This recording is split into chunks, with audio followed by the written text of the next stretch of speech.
Not sure how this is going to go.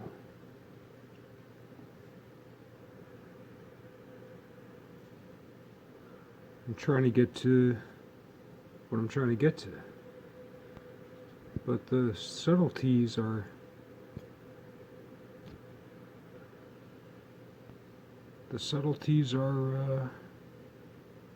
well, very subtle.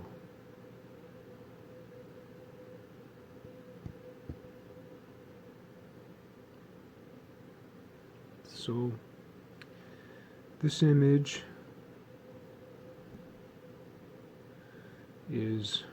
has to do with interference patterns of Archimedes spirals. That's kind of my gig. It's somewhere between geometry proper and cymatics, but we so much associate cymatics with sound. But there's also the cymatics of light, and the electromagnetic spectrum has everything to do with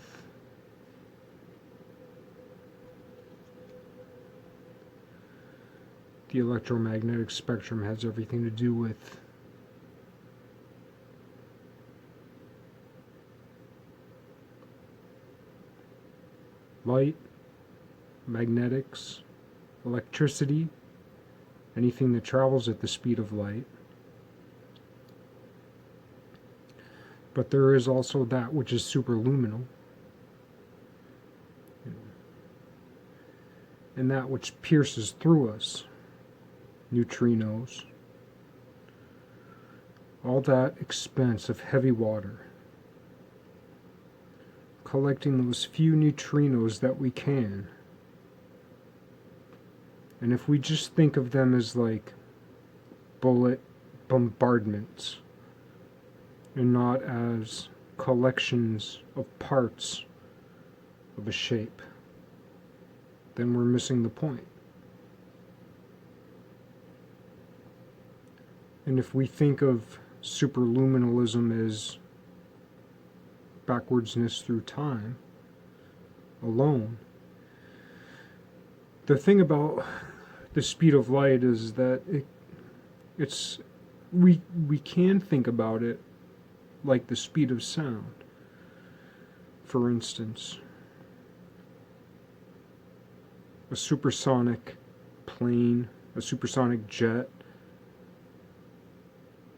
Like, is a supersonic jet traveling backwards through sound? That doesn't make sense. It's traveling faster than sound, and its sound trails behind it. But is it traveling backwards through sound?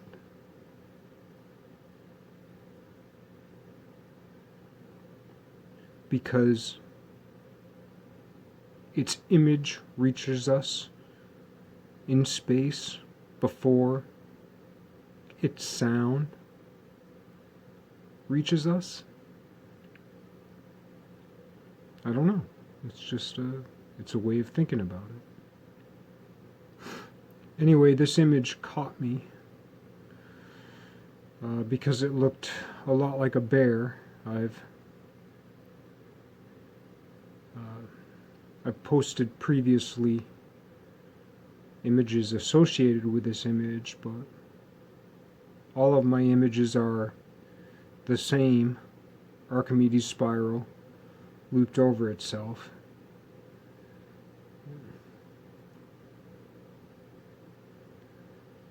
Superimposed over itself in different ways, and this is just another one. So this image in particular, though, like I said, I've posted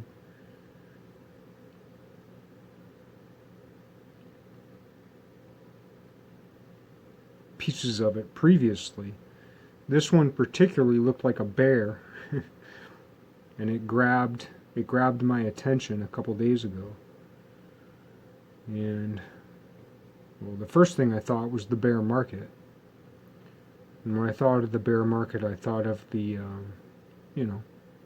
declining Dow, as we're in the process of redefining worth And it's worth noting that under the Trump presidency, the Dow has climbed greatly. But is the Dow a significant measure of human worth, of human capital, of the enumeration of human capital? Well, of course not. But it's also not nothing. It's also important. So the bear market, the crash, it got me thinking about the credit crisis that I believe Elizabeth Warren predicted before she was ever famous, before she was, back when she was working in, like, I don't know if she was working in HUD back in Massachusetts or what she was working in, but before she was like a famous national figure, she was like in the trenches back in Massachusetts, and she made this interview that was in this movie way back where she predicted the credit crisis, and she also predicted she predicted the housing crisis, the crash of the market that had to do with the housing crisis, and or the real estate crisis, all that. And she also predicted a credit crisis, which appears not to have happened yet. And anyway, when I focused on this picture, I thought to myself, the credit crisis is coming. A kind of bear market is coming. However, it's a toothless bear. It's the toothless bear with big ears. The bear market attacks down. The bull market attacks up. Well, then there's the Wolf of Wall Street, whose image is a lion.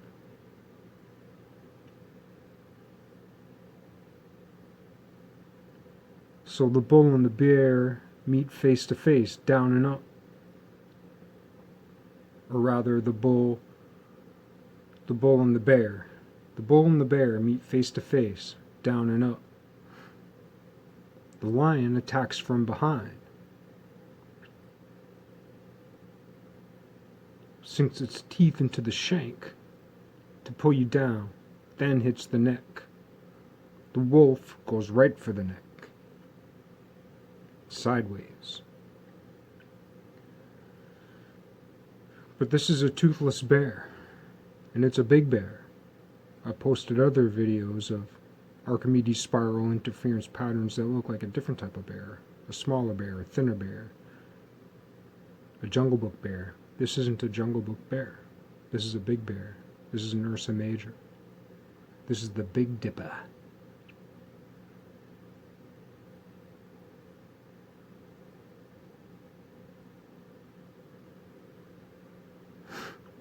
The toothless bear, the Big Dipper, the berry bear. The berry bear, the berry bear, the berry beer. The Big Dipper, the juice, the ladle, the soup, the porridge.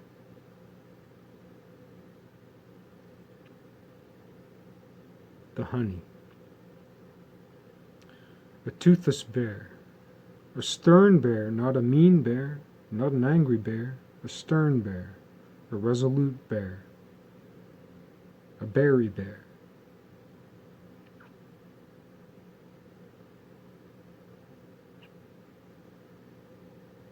And of course the bear is Russia also.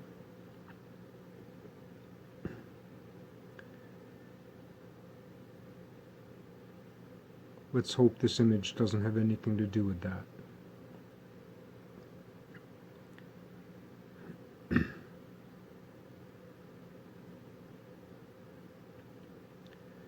But the bear that is the gopher, not the beaver, the gopher, the woodchuck. How much wood could a woodchuck chuck if a woodchuck could chuck wood?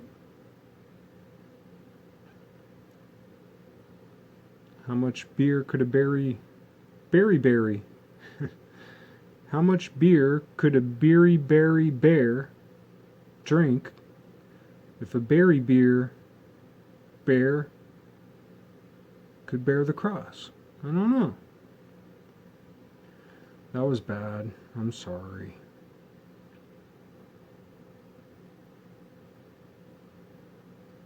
But it's a toothless bear. But the toothless bear still bears its claws. It's a toothless bear. It's not meant to eat. Its crash is not meant to destroy. Yet, the bear still has his claws. They're out of sight, but they're still there. And even without his claws, still what a magnificent strong force. A declawed, detoothed bear is still a force not to be reckoned with.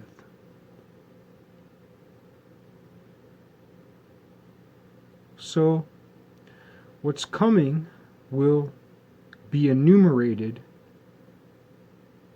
by the quote-unquote mainstream as a disaster.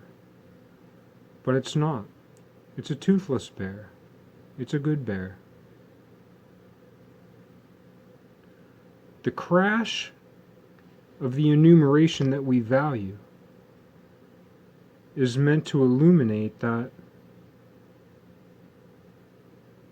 our values are wrong in so much as our enumerations are wrong, but that, like for instance the Tao, that which we enumerate isn't wrong. That which we enumerate, the market, trade, isn't wrong. It's just that its value is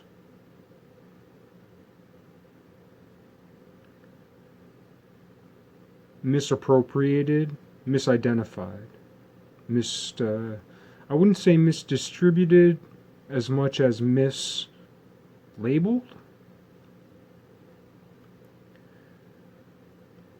That which is coming isn't meant to destroy. That which is coming is meant to re-enumerate the erroneous enumeration.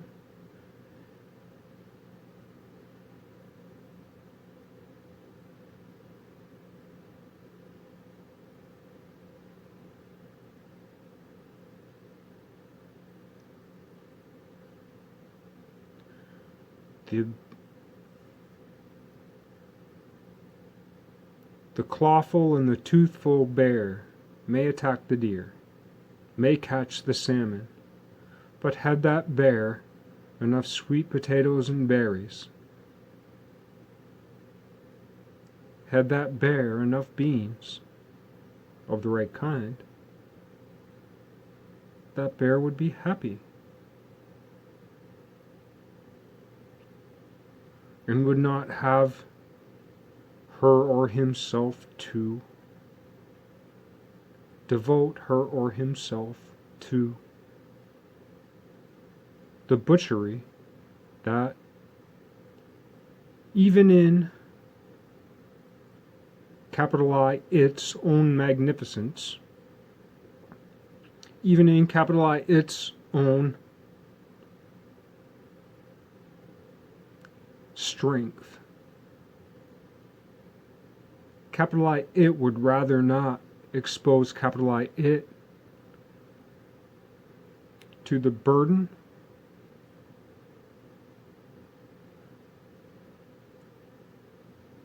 of the butchery, to the burden of the harm that comes in having to engage in butchery for survival. That type of circle of life is a lie. It's what we have engaged in as the protectors. It's what we have engaged in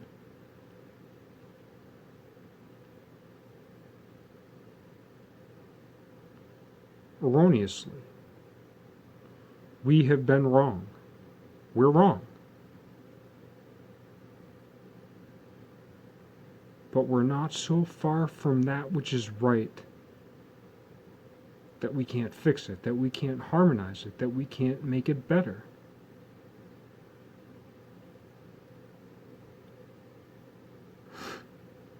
Bears are big, and we might ask, well, if they didn't attack a deer or pull the salmon from the streams, how would they survive? Yet the meat we eat eats grass, eats corn, a big old fat grass-fed Angus bull. And then we're eating their protein like we know what that even means, how it's shaped, what that does in our own body, when what we need is amino acids.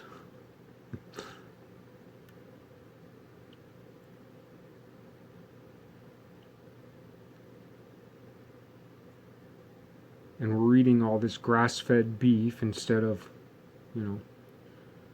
wild rice. Anyway, this year the golfer does not run from his shadow, nor does the golfer see his shadow. This year, the golfer is the shadow.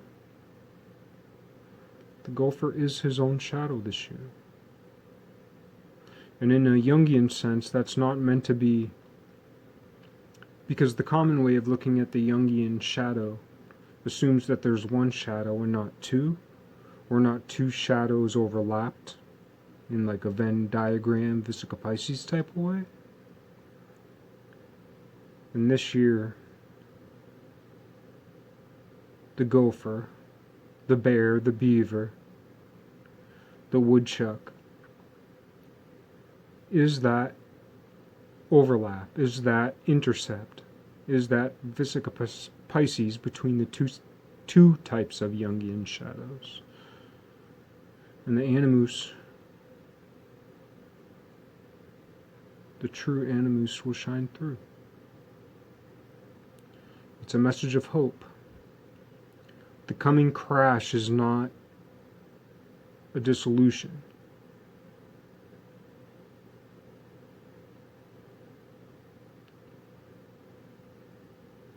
Not even a reconstitution.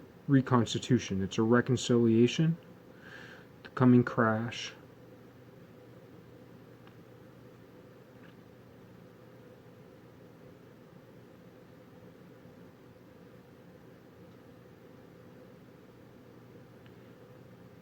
is revaluing all values, but not in the academically accepted way of that phrase, which has a certain philosophical connotation. It's not just revaluing all values, but reestablishing the appropriate values to the inappropriate values, to reestablish number as it is, or to more closely approximate the reestablishment of number as it truly is,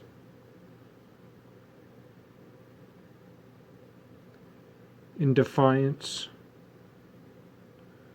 of the way in which numbers, points, places have been misidentified. We are eradicating the misidentification in order to more closely identify, to more closely enumerate value. It will be messy,